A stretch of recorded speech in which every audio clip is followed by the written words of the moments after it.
আজকে দেখেন দেশের অবস্থা নিয়ে কিন্তু কেউই সুখী না, কেউ তৃপ্ত না। না রাজনৈতিক দলগুলো, না টকশো মারানিরা, না এমনকি সরকার, না জনগণ, না মিডিয়া। আপনারা প্রথম থেকে শুনে আসতেছেন বিপ্লবের শক্তিগুলো বিভাজিত, তাই না? নিউজ হয়েছে দেশে শুরু হয়েছে বিভাজন। বিভাজন নিয়ে আমি একটা এপিসোড করছি যে বিভাজনের জন্য কে মূলত দায়ী।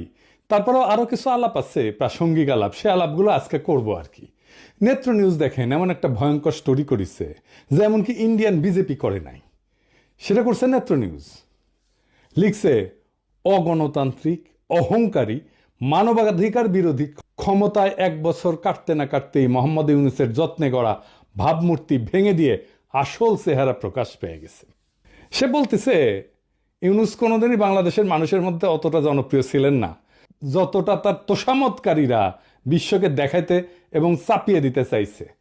এই সত্য স্বীকার করার মতো বিনয় তার নাই। চিন্তা করেন কি ভাষা ব্যবহার করছে। উপরন্ত আছে এক পর্বত সম অহংকার। ভাঙা সংবিধানকে পাশ কাটায় সরকার চালাইতে যায় তিনি আমলাতন্ত্র এবং বিচার ব্যবস্থা তুলে দিছেন ক্ষুদ্র স্বার্থান্বেষী গোষ্ঠীর হাতে। আইন শৃঙ্খলা বাহিনীকে দিছেন সেনাবাহিনীর নিয়ন্ত্রণে। আর রাজনৈতিক আদর্শ তুলে দিছেন ধর্মীয় কট্টর ডানপন্থীদের হাতে। এইবার বুঝে দেখেন নেত্র নিউজ কোনটি থেকে টাকা পায়, বুঝছেন? এটাও খুঁজে বের করবো। হুই এখন ইন্ডিয়া থেকে টাকা পাচ্ছে। যাই হোক, আর বেশি আগাই না, কারণ ওক নিয়ে তো আর একটা এপিসোড করিচ্ছি, তাই না? হ্যাঁ, কিন্তু এটা গুরুত্বপূর্ণ যে নেত্র নিউজ এইরকম একটা নিউজ করেছে। প্রফেসর ইউনূসের মতো পর্বত সম জনপ্রিয়তা নিয়ে ক্ষমতা নেওয়ার ঘটনা বিরল, কিন্তু কেন এই ঘটনাটা ঘটলো এটা আজকে প্রফেসর ইউনূসের নিজেরও জানা দরকার। কারণ উনি যেহেতু দেখেন আমার ভিডিও, উনি বুঝবেন আমি প্রথম থেকে ওনাকে সতর্ক করে দিয়ে গেছি, ওনাকে সাজেস্ট করছি কি করতে হবে। আমি নিজের টাইম দিয়ে ঘরের খেয়ে বনের মোস্তারায় দিতে চাইছি, ওনাদের দরকার পড়েনি। ওনারা বাংলাদেশের সেরা মেধা মাথাগুলোকে, মালগুলোকে এক জায়গায় করেছেন। আর আমরা তো আমাদের দরকার পড়বে কেন? তাই আমাদের কথা শোনার দরকার নাই ওনার। তবে এটা আজকে আমাকে পরিষ্কারভাবে বুঝাই দিতে হবে যে এই স্বপ্নভঙ্গ কেন হইল, প্রফেসর ইউনূসের ভুলগুলোর মধ্যে একটা প্রধানতম ভুল কি ছিল। তাইলে আমরা বুঝবো যে কি ভুল আমরা করছি আর ভবিষ্যতে কোন ভুলটা আমাদের পরিহার করতে হবে। প্রথম ভুল কি? প্রথম ভুল বিপ্লবকে বিপ্লব বলে স্বীকার না করা। ডাক্তার জাহেদ তো ভিডিও বানায় বলছে ঘাড়ে ধরে অভ্যুত্থানকে বিপ্লব বলতে হবে। না, এগুলো আসলে কোনোটাই বিপ্লব না, কোনোটাই বিপ্লব না। আমাদের এটাও অনেক অনেক দূরে বিপ্লব থেকে ছিল, কিন্তু এই গণঅভ্যুত্থানকে ঘাট ধরে এটা করানো হচ্ছে কারণ কারো পরিকল্পনা আছে এটাকে বিপ্লব হিসাবে প্রতিষ্ঠিত করে, বিপ্লবী সরকার বানিয়ে সবকিছু বাতিল করে তাদের মতো করে দেশ চালাবেন। মির্জা ফখরুল বলছে যেসব দেশে বিপ্লব সফল হয়েছে সেখানে বিপ্লবী সরকার গঠন হয়েছে, কারণ তাদের একটা বিপ্লবী দল ছিল। রাশিয়া, চীন, কম্বোডিয়া, কিউবা সবখানে এই চিত্র পাবেন। এমনকি ইরানেও ইসলাম বিপ্লব হয়েছে, সেখানেও একটা দল ছিল। কাজেই আমার কথা হচ্ছে যারা বিপ্লবের কথা বলতেছেন তাদের উচিত সরকারের না থেকে একটা বিপ্লবী দল গঠন করা। এনে বিপ্লবী দল কোথায়? বিপ্লবী দলই তো নাই। মির্জা ফখরুলের মাথায় কমিউনিস্ট ট্রেনিং আছে তো 19 শতকের, আজকের না। মানে বিপ্লব করার জন্য একটা বিপ্লবী তত্ত্ব লাগবে, একটা কার্ল মার্কস লাগবে, তার আবার দাড়ি থাকা লাগবে। দাদা সিরাজুল সেজন্য দাড়ি রেখেছিল। লেনিন লাগবি, তার আবার টাক মাথা লাগবি, একটা বলশেভিক পার্টি লাগবি। আমি আগেও বলছি, আবারও বলি, কেন 2024-এর রাজনৈতিক পরিবর্তন অভ্যুত্থান না বিপ্লব? এইটা স্যার ডান পেশার বাম পাশে লিখবেন বিপ্লব আর অভ্যুত্থান। 1 নাম্বার, রাজনৈতিক বিজ্ঞানে বিপ্লব বলতে বোঝায় যে বৃহৎ জনগোষ্ঠীর অংশগ্রহণ। 2 নাম্বার, রাষ্ট্রের রাজনৈতিক সামাজিক কাঠামোর মৌলিক পরিবর্তনের চেষ্টা। চেষ্টা, পরিবর্তন না, কিন্তু আমি বলছি চেষ্টা। 3 নাম্বার, দীর্ঘ সময় ধরে চাপ সঞ্চয় এবং বিস্ফোরণ। 4 নাম্বার, পরিবর্তনের জন্য আভ্যন্তরীণ বৈধতা বা পপুলার লেজিটিমেসি। এবার অভ্যুত্থান কি, এইটা সে আরেক পাশে লেখেন। পাশাপাশি এবার আমরা বুঝে দেখব। অল্প সংখ্যক এলিট, সাধারণত সেনা বা ক্ষমতাধর প্রশাসনিক গোষ্ঠী, এরাই অভ্যুত্থান করে, হঠাৎ করে ক্ষমতা দখল করে জনগণের বৃহৎ অংশের সক্রিয় অংশগ্রহণ ছাড়াই। এরা সাধারণত রাষ্ট্রের কাঠামো অপরিবর্তিত রেখা শুধু নেতৃত্ব বদলায়। তার মানে এরা সামরিক অভ্যুত্থান, মানে ডাক্তার জাহেদ চাইছিল কোনো কিছু বদলাবে না, আগের মতোই থাকবে, শুধু সরকারটা চেঞ্জ হবে, কে শাসন করবে এটা চেঞ্জ হবে। তাহলে আপনারাই বলেন 2024 কি বিপ্লব ছিল না অভ্যুত্থান ছিল? এটা বিপ্লব ছিল, কোনোভাবেই এটা অভ্যুত্থান না। তাহলে প্রশ্ন হলো এত বড় বড় বিদ্বান প্রাজ্ঞ লোকদের এই বিপ্লবকে চিনতে পারলো না কেন, স্বীকার কেন করলো না? কারণ ওদের বুদ্ধি বেশি, আক্কেল কম।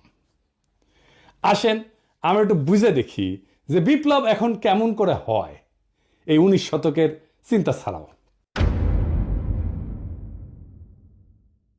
19 শতকের মতো বিপ্লবী তত্ত্ব, বিপ্লবী দল বা বিপ্লবী নেতা দিয়া, একটা কেন্দ্র দিয়া আজকাল বিপ্লব হয় না। আজ হয় বিপ্লব কেন্দ্রহীন, কেন্দ্র ছাড়া, সেন্টার থাকে না। বহু নোট বিপ্লব, নোট নোট এডিটে শেয়ার নোটগুলো দেখান একটু, অনেকগুলা নোট।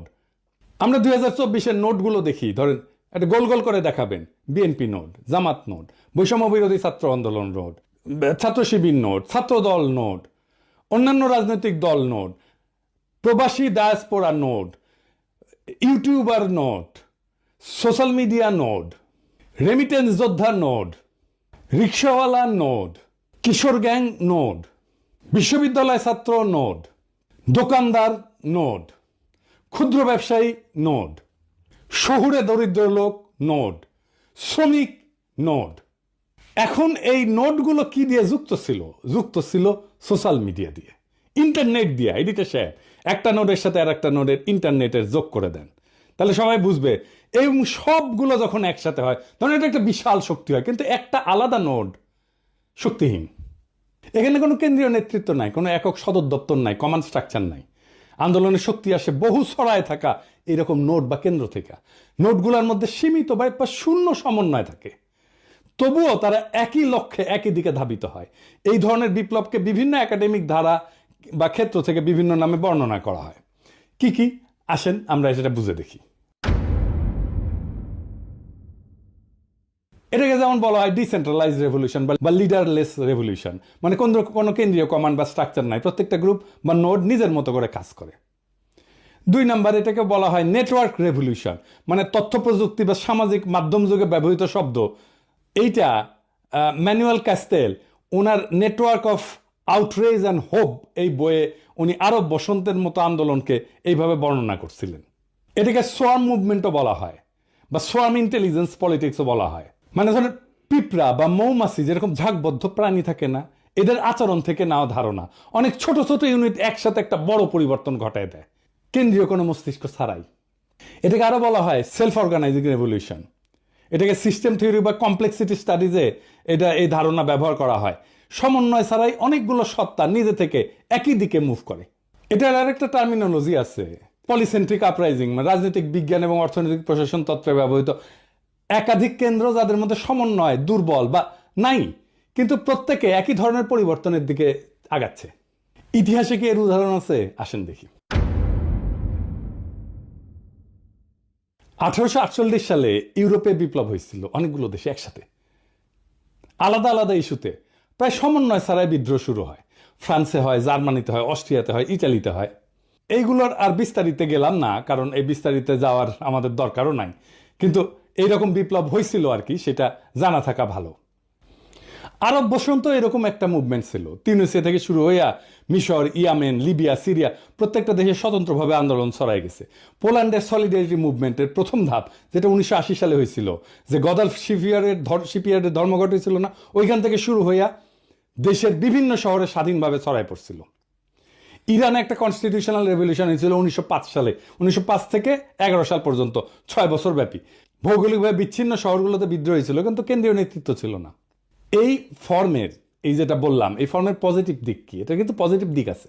কি কি? 1 নম্বরে এটা দমন করা যায় না। এক জায়গায় দমন করলে অন্য জায়গায় আন্দোলন চলতে থাকে। 24-এ তাই হয়েছে আমাদের বাংলাদেশে। ঢাকা বিশ্ববিদ্যালয় দমন করছে, প্রাইভেট বিশ্ববিদ্যালয়ে আন্দোলন শুরু হয়েছে। 2 নম্বর, এটা বৃহৎ অংশগ্রহণ হয়, বিভিন্ন গোষ্ঠী তাদের নিজস্ব কারণে জড়ায়, ফলে ভিন্ন মত থাকলেও সম্মিলিত চাপ তৈরি হয়। 3 নম্বর, কেন্দ্রীয় নেতৃত্বকে কিনে ফেলা যায়। আমরা দেখতেছি না, এটা কিনে ফেলা যায়, টাকার কাছে বিক্রি হয়ে যায়, ভয়ের কাছে নত হয়। কোনো একক নেতা নাই যে শত্রুর কাছে আত্মসমর্পণ করবে, সেই জন্য এখানে আত্মসমর্পণ করে না। নাহিদেরা তো ডিবি অফিসে হারুনের ওইখানে গিয়ে চাপে পড়ে আন্দোলন প্রত্যাহার করছিল, তাই না? আন্দোলন থামে নাই। এবং এইটা কি, এটা সৃজনশীল হয় এবং এটার অভিযোজন ক্ষমতা থাকে। বিভিন্ন নোট বিভিন্ন কৌশল ব্যবহার করে। মানে আমরা অনলাইনে ইউটিউবে একরকম কৌশল ব্যবহার করছি, বিদেশে একরকম কৌশল ব্যবহার করছি, আমরা আমরা রেমিটেন্স যোদ্ধারা, তারা রেমিটেন্স শাটডাউন করে দিছে। দেশে যারা কাজ করছে তারা আরেক রকম ভাবে কাজ করছে। এটার কিছু নেগেটিভ দিক আছে আবার। কি কি? দীর্ঘমেয়াদে ক্ষমতা দখল এবং রূপান্তরের সমস্যা। বিপ্লবের পরে কে নেতৃত্ব দেবে, কিভাবে রাষ্ট্র পরিচালিত হবে, এতে বিভ্রান্তি এবং ক্ষমতার লড়াই শুরু হয়। তাই হয়েছে না? হ্যাঁ, মানে এটা নিয়ে ধরেন এই সরকার কেন ভুল করতেছে এটা বলতে নিয়ে প্রথম দিকে বলতাম, হ্যাঁ, তো তখন আইসে বলতো যে আপনি উপদেষ্টা হইতে পারেন নাই, সেই জন্য এটা বলতেছেন, বলাই বন্ধ করে দিছিলাম সেই জন্যে। তো যাই হোক, এখন তো আর ওই চান্স নাই, এখন আর বলা শুরু করি আবার যে ভুলগুলো কি কি ছিল। এখন বলতে পারেন যে এখন বলতেছেন, তখন বলেন না কেন, এখন বলতেছেন, এখন বলে লাভ কি, তখন বললে তো কিছু উপকার করে। শোনেন ভাই, কিছু লোক আছে যারা এসে বারবার করে এই কথাটা বলতো যে আপনি উপদেষ্টা হইতে পারেন নাই, সেজন্য এটা বলিচ্ছেন, বলতো না? আপনারা নিজেরাই বলেন। তো তার চেয়ে কি দরকার এই গ্যাঞ্জামের মধ্যে ঢুকে লাভ আছে? আচ্ছা, আর কি? সহজে এটা বিভক্ত হয়ে যায়, সমন্বয় না থাকলে আদর্শিক সংঘাত হয় এবং প্রতিযোগিতা বাড়ে। দেখতেছেন না, বিএনপি শিবির, ছাত্রদল ছাত্র শিবিরের আদর্শিক সংঘাত হচ্ছে না? 3 নাম্বার, বাইরের শক্তির ম্যানিপুলেশন সহজে, তারা খুব সহজেই এটাকে ম্যানিপুলেট করতে পারে। সমন্বয়হীন গ্রুপগুলা আলাদা আলাদা চুক্তিতে বিক্রি হয়ে যাইতে পারে বিদেশি শক্তির কাছে। ইন্ডিয়া নানা অ্যাঙ্গেল থেকে আমাদের মধ্যে ঢুকে যাচ্ছে না, একবার ওয়াকার, একবার বিএনপি, একবার বাম, একবার পন্দের আলো, একবার দিল্লি স্টার, একবার দেবপ্রিয়, একবার ইসকন মিলে এবার। হ্যাঁ। 4 নাম্বার, ন্যারেটিভ গঠনের দুর্বলতা। কেন্দ্রীয় বয়ান বা একক বার্তা না থাকায় আন্তর্জাতিক এবং আভ্যন্তরীণ সমর্থন এটা অগোছালো হয়ে যায়। তাই হয়েছে। আমরা চেষ্টা করছি ন্যারেটিভ তৈরিতে, কিন্তু আমরা তো সরকার না, আমরা তো সরকারের বাইরের শক্তি। এই 2024-এর বাংলাদেশের বর্ষা বিপ্লব এই আন্দোলনের প্রক্রিয়া, বৈশিষ্ট্য এবং মডেলের সাথে একেবারে খাপে খাপ মমতাজের বাপের মতো মিলে যায়, তাই না? কেন্দ্রীয় নেতৃত্বের অনুপস্থিতি। এই আন্দোলন কোনো এক নেতা বা কোনো দলের হাতে ছিল না, সবাই নিজের মতো করে যাচ্ছে। বহু নোটের সক্রিয়তায় আন্দোলনের শক্তি আসছে শহর, গ্রাম, শ্রমিক, ছাত্র, প্রবাসী সমর্থন, সোশ্যাল মিডিয়া, সব জায়গা থেকে। কিছু যোগাযোগ কারো কারোর মধ্যে ছিল, কিন্তু পুরোপুরি কমান্ড সেন্স ছিল না। আমাদের একমাত্র যোগাযোগ ছিল সোশ্যাল মিডিয়া। এই জন্যই পলক ইন্টারনেট বন্ধ করে দেয়, আমাদের নোটগুলার ইন্টার কানেকশন বন্ধ হয়ে যায় এবং আন্দোলনও কিন্তু বন্ধ হয়ে গেছিল। এই বিপ্লবের প্রতিরোধ ক্ষমতা ছিল অসাধারণ। সরকার এক জায়গায় দমন করলে অন্য জায়গায় আন্দোলন জ্বলে উঠছে। ঢাকা বিশ্ববিদ্যালয়কে দমন করছে, প্রাইভেট বিশ্ববিদ্যালয়ে ফুসে উঠেছে। নোডাল আন্দোলনের এটাই চরিত্র, কেন্দ্র ছাড়া আন্দোলনের এটাই চরিত্র। তবে ফলাফলের সীমাবদ্ধতা স্পষ্ট আমাদের, তাই না? ক্ষমতা দখলের পরে পরবর্তী রূপকল্প নির্ধারণে অস্পষ্টতা ছিল, ফলে পুরানো রাজনৈতিক শক্তি এবং বাইরের কূটনৈতিক প্রভাব দ্রুত জায়গা দখল করে ফেলছে। ঐক্যবদ্ধ বয়ান তৈরি না হয়, আন্তর্জাতিক সমর্থন এটা কমে গেছে। একাডেমিকভাবে 2024 সালের বাংলাদেশের বিপ্লবকে যদি বলতে হয়, এটা পলিসেন্ট্রিক, লিডারলেস, নেটওয়ার্ক আপরাইজিং বলা যায়। মানে বহুকেন্দ্রিক, নেতাবিহীন, সংযুক্ত একটা বিপ্লব বলা যায়, যেখানে বহু নোট সমন্বয়হীনভাবে একই লক্ষ্য অর্জনে কাজ করছে। তো এখন এই শফিকের মনে হয়েছে এই লড়াইয়ের একজন মাস্টার মাইন্ড তো লাগবেই, কারণ বিপ্লবের তো একটা নেতা লাগে, একজন কার্ল মার্কস লাগে যার দাড়ি থাকে। হ্যাঁ, মাহফুজেরও দাড়ি আছে একটু, তখন ছিল, তো বানিয়ে দিছে মাস্টার মাইন্ড। প্রফেসর ইউনূস মনে করেছেন এটা ছাত্ররা করেছে। সবাই অন্ধের হাতি দেখছে, সমস্ত নোট কেউ দেখে নাই। সেই কারণেই এইটা হাসিনার দমন প্রতিরোধে অসাধারণ সাফল্য দেখালো। বিপ্লবের পরে রাজনৈতিক ক্রিস্টালাইজেশন এইটা গঠন আর করতে পারে নাই, অসম্ভব দুর্বল হয়ে পড়ছে। এখন প্রশ্ন হচ্ছে এই দুর্বলতা কিভাবে কাটানো যেত? জি না, আমি বিপ্লবী সরকারের কথা বলবো না, এটা বলাটা এখন টাইম নষ্ট। এই লড়াইয়ের যে নোটগুলো ছিল, সেই নোটগুলোর মধ্যে আবার সংযোগ তৈরি করতে হতো, তাহলেই এটা একটা নিউরাল নেটওয়ার্কের মতো কাজ করতো। আপনারা জানেন তো যে আমাদের মাথার মধ্যে বিভিন্ন ব্রেনের সেল আছে এবং এই সেলগুলো একটার সাথে একটা কানেক্ট করতে পারে, এবং সেই কারণে আমার মস্তিষ্কে প্রত্যেকটা সেল স্বয়ংসম্পূর্ণ, কিন্তু একজন একজনের সাথে কানেক্ট করে, কথা বলে। সেজন্যই আমরা আমাদের এই বুদ্ধিমত্তা দাঁড়ায়। সো ওই যে নোটগুলো, এইগুলোর কানেকশনগুলো যদি আমরা স্ট্যাবলিশ করে ফেলতে পারতাম, তাহলে এটা আবার নিউরাল নেটওয়ার্কের মতো কাজ করতো। তাহলে বুঝছেন তো, এই নোটগুলো আইডেন্টিফাই করছে প্রফেসর ইউনূস, করে নাই। উনি জানেনই না কতগুলো নোট কাজ করছিল, কিভাবে করছিল। এই নোটগুলোকে নিয়ে একটা কনফারেন্স করা যেত না? ইন্টারন্যাশনাল কনফারেন্স করা যেত না? ভার্চুয়ালি সবাই যুক্ত হইতো, এমন না সবাইকে ডেকে নিয়ে যেতে হবে, তাই না? ভার্চুয়ালি সবাই যুক্ত হইতো। বিপ্লব বিজয়ের পরে অন্তর্বর্তীকালীন সরকারের কাঠামো রূপরেখা তৈরি করতে মন্ত্রিসভা, আইন প্রণয়ন, বিচার, নিরাপত্তা, সব সেক্টরের দায়িত্ব কার কাছে যাবে, এটা করার জন্য আমরা 3 দিন তো টাইম পেয়েছি, করতে পারছি ঠিক মতো? পারি নাই।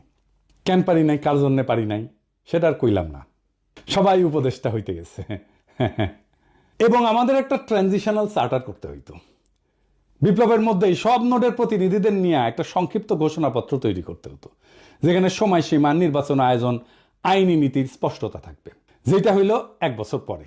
গন্ডারের চামড়াও এত মোটা না, কিন্তু এটা করলো কে? রাজনৈতিক দলগুলো। নোটগুলো নাই কিন্তু।